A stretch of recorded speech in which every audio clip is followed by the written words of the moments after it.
Sport on Barton FM is sponsored by EasyBuy.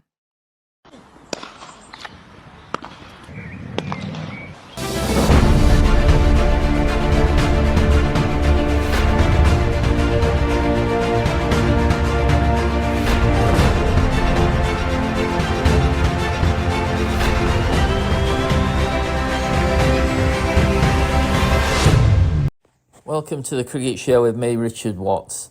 In this edition of the show, I'm talking to the Chief Executive of Lincolnshire Cricket, Martyn Dobson.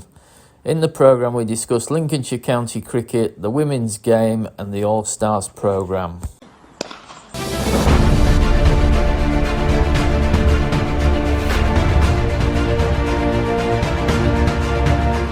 The first thing I wanted to ask was the merger between the Cricket Board and Lincolnshire Cricket Club. What does that mean? What's been the difference between them?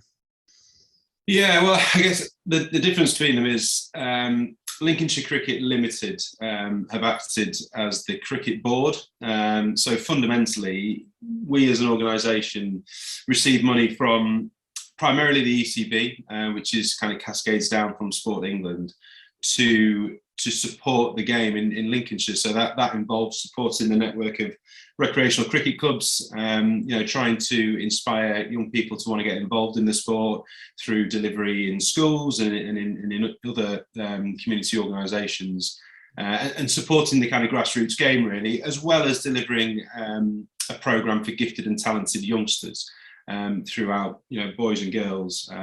For us, that goes from sort of under 13s up to under 18s.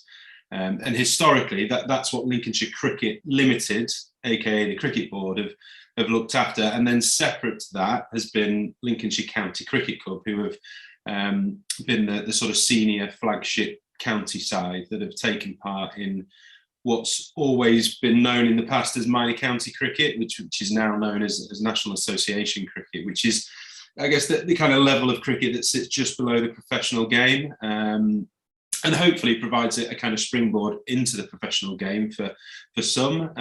But if not, then it represents the kind of pinnacle of sort of amateur recreational cricket.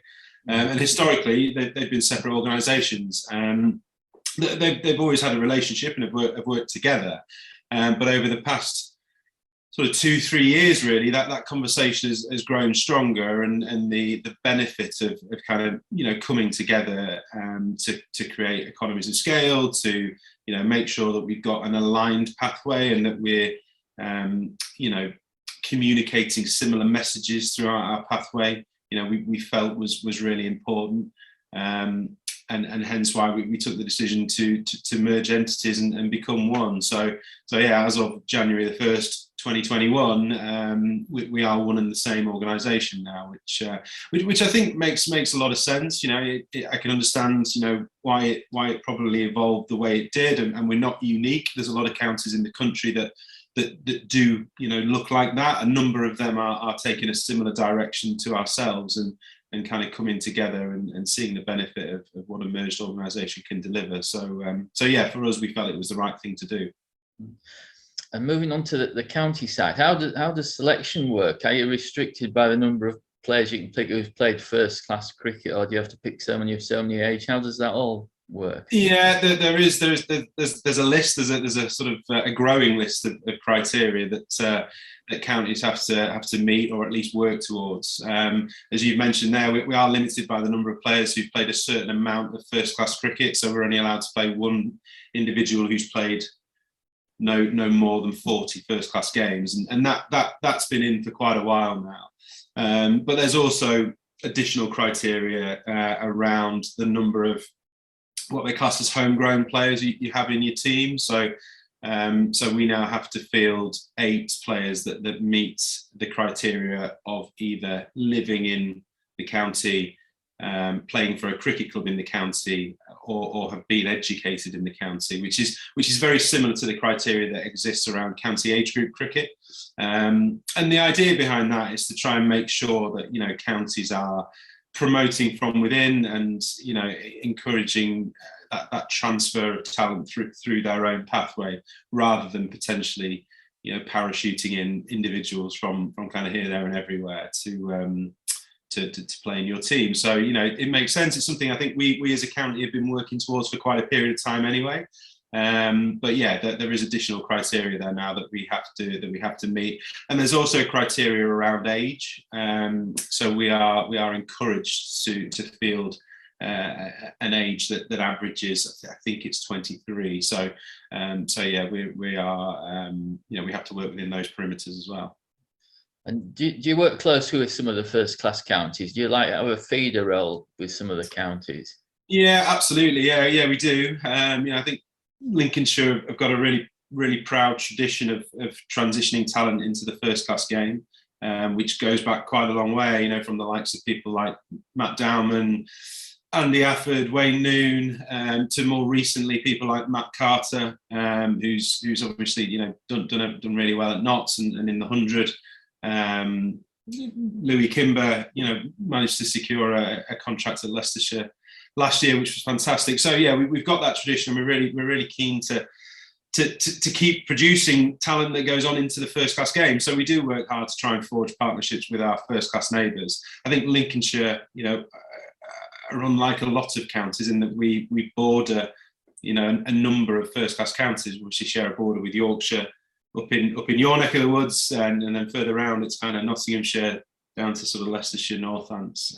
So we've got lots of opportunity there to forge links. We have a sort of bona fide partnership with Nottinghamshire, whereby we look to work with them around our pathway, look to try and utilise some of the assets that they have in the shape of their facilities at Trent Bridge, but also some of the coaching expertise that they have to come across and input and add value into our performance programs, which is something that we're looking to kind of build on and grow over the coming years. Because, like I said, one of the primary purposes of National Association cricket is to try and build that, develop that talent and provide players with that opportunity to go on into the professional game.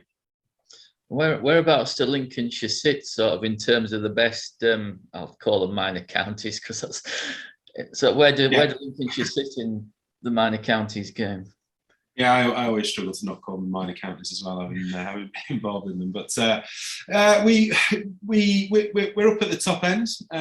We've had a pretty good history, good recent history in terms of the Eastern Division, which is the division that we play in. So nationally, it's split into two. You've got the Eastern Division and the Western Division. So we sit in the Eastern Division and play against the likes of Bedfordshire, Cambridgeshire, Northumberland, etc. And we've got a good history. We've won the division a number of times. It's been quite a while since we won the national competition outright. But yeah, I think we'd like to think that we sit in the sort of in the top few, really, and it's something we'll be striving hard to try and maintain and improve on. But yeah, we certainly sit towards the top, towards the higher end as opposed to the lower end. And what are the targets, or what are the hopes for the season in the three competitions? So I think, well, the hopes for across the three competitions would be to be competitive across all three formats. We'd like to progress through the group stages in terms of the T20 format and the one-day format. And in terms of the sort of championship, the longer format, the 3-day cricket, we'd be setting out to try and win the division. I don't think, certainly from my involvement with Lincolnshire, which dates back quite a while now, I don't think we've ever gone into a competition without the ambition to try and win it. Clearly that's going to be challenging across three formats. But yeah, that's ultimately what we're setting out to do. I think in terms of the T20 and the one-day cricket, it would be about progressing to the next stage as the immediate target. And in the 3-day competition, it would be setting out to win the Eastern Division. And I see you've got a new captain this season. Who are sort of the key players going to be? Yeah, I think there's a number, to be honest. I think the Keast brothers would be a kind of obvious pairing. That we'd be looking to play a leading role. So you've got Tom Keast wicketkeeper who's had involvement with Nottinghamshire in the past, and has ambitions to try and break back into the professional game. Really talented player, both wicketkeeper and batter. So he would certainly be one to watch out for, as would his brother Nick, who's currently captaining Leeds University in the sort of the first class matches that they're currently playing against first class opposition. So yeah, off spinner batter, he'd be another one to look out for. I think probably kind of at the sort of younger end, Jaden Fell would certainly be one. Opening batter, had a bit of a breakthrough year last year. And recently as 2 days ago, we played a warm-up game against the Nottinghamshire 11, and Jaden scored 140, and by all accounts I wasn't there, but played exceptionally well. So he would certainly be another one to look out for. And we've got a few younger players as well, right at the sort of emerging end of the pathway, who actually had an opportunity over the last couple of days to play for the development 11. We've got another wicketkeeper, a lad called Drew Sylvester, who again isn't a million miles away from where you are up in Barton, plays his cricket for Appleby Frodingham. So he would be another talented young wicketkeeper to look out for. Tom Giles, again from the north of the county, playing his cricket at Scunthorpe. His opportunities to play for Lincolnshire may be limited because he's actually just been signed by Nottinghamshire Academy, which is fantastic news for him. Obviously, for us, it'll mean that we perhaps don't see a huge amount of him playing for Lincolnshire, but there's certainly some real talent. And then you've got the sort of the players who've been sort of ever present really for the last few years. People like Dan Freeman, certainly be looking to the likes of him to play a leading role. Mark Footip, lots of first class experience, so certainly looking for him to kind of lead the bowling attack, but also impart his his experience and knowledge across the younger players. So yeah, I think it's a really nice mix. And there's certainly lots of talent there to look at and enjoy. And where does the Lincolnshire Premier League stand in things? Is that it's obviously a good standard. How does that compare with other sort of Premier Leagues around the country? Yeah, I mean it's a difficult one, I think, in terms of comparing it to other Premier Leagues in the country. It's the pinnacle of league cricket in Lincolnshire, as is the Nottinghamshire Premier League in Nottinghamshire, as is the Derbyshire Premier League in Derbyshire.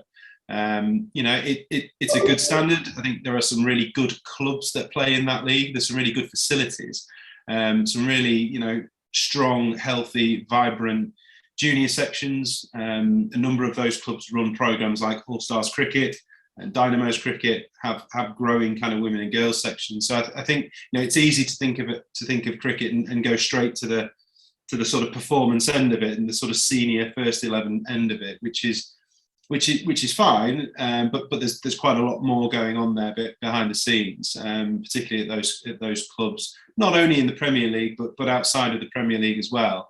I think in terms of standard, kind of going back to your question, it's good, it's competitive. It's no longer the case that the league is dominated by one or two teams, which I think is a good thing.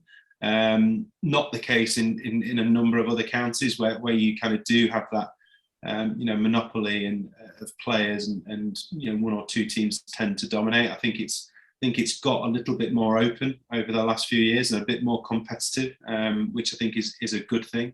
And I think there's some really good cricket that's played in there, and it's a good breeding ground for our younger players to start to be exposed to and to play in. So I think all in all, it's pretty good. It's pretty good competitive cricket played on and in some really good facilities and clubs. And just looking ahead, you say you've got a feature game against Durham. Is that a one-day game? Yeah, so that's a one-day game. Yeah. What sort of side might they bring to that? Will they bring some of the? Oh, that's about early to say, really. Yeah. I mean, it'll be dependent, I guess, on a number of things, but certainly hope so. I think that's absolutely the ambition for these showcase games, and that's why they were created. By the ECB in partnership with the minor counties, or the NCCA as they're now known. So, it's certainly the ambition that first class counties will take them seriously, and they will use them as an opportunity to bring their large parts of their first team squads together in preparation for the sort of next phase of the professional calendar. So yeah, we're really hopeful that Durham will bring a strong side. They did bring a strong side pre-COVID to play in the game that took place at Grantham. Likes of kind of Cameron Bancroft was there at the time, and others. So yeah, I'd be really hopeful that they would bring a strong side, and a fantastic opportunity for our players to play in that type of environment and be exposed to that level of cricket, but also for the kind of cricketing public of Lincolnshire to be able to get down and watch some professional list A cricket in their own county. So yeah, really looking forward to that game and trying to get the most out of it, not only from a playing point of view, but also from an exposure and an opportunity to promote the game.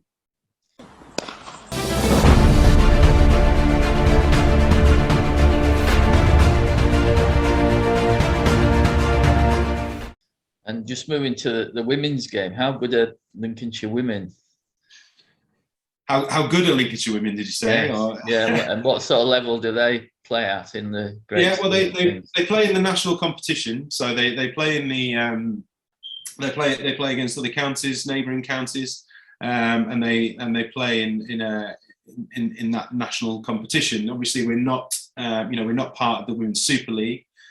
So we don't take part in that competition, or obviously the 100. We don't have a professional franchise.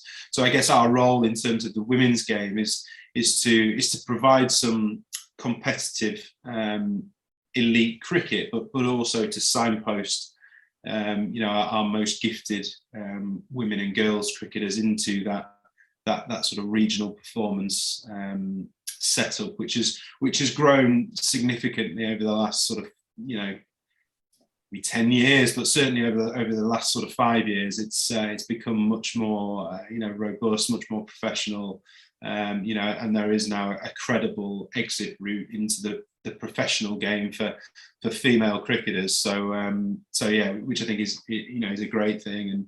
And for us in the East Midlands, it's kind of based down at Loughborough.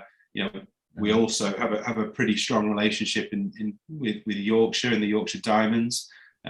Because of our sort of proximity to the Yorkshire border in the south of Yorkshire, so yeah, there are exit routes there for our women and girls. I think in terms of Lincolnshire's women and girls offer for sort of gifted and talented players, it's developed and it's still developing.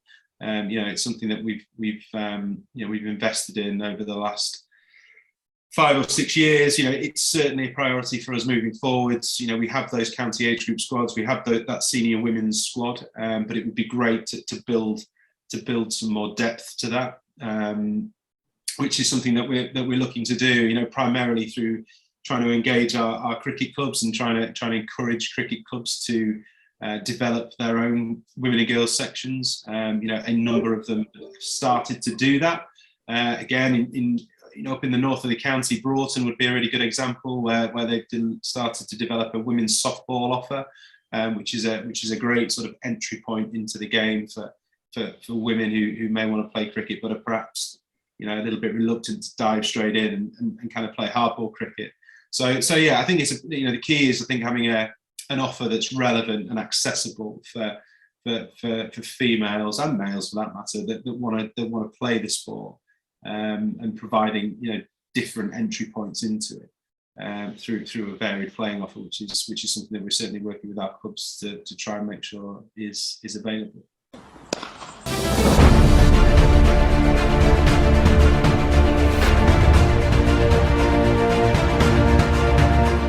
Okay, so yeah, we'd love to encourage anybody that's got an interest in cricket that's aged 5 to 11 years old to get involved in a programme called the All Stars Cricket Programme, which is a programme targeted at 5 to 11-year-olds.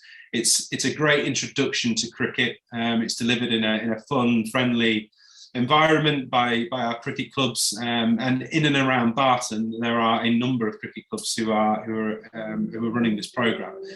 Barton Cricket Club do a fantastic job up at their ground. Normanby Park run the programme, Broughton run the programme, Scunthorpe Town do, Appleby Frodingham do, and Caister Cricket Club do. So yeah, a fantastic chance for any youngsters to get involved in cricket at those fantastic clubs.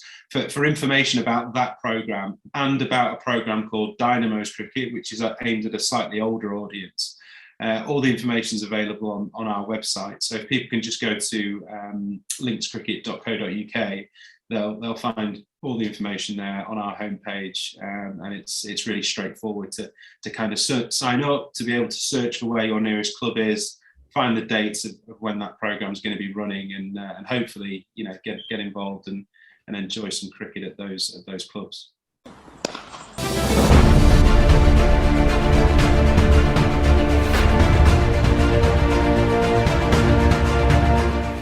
That's it for this edition of the show. Thanks for listening.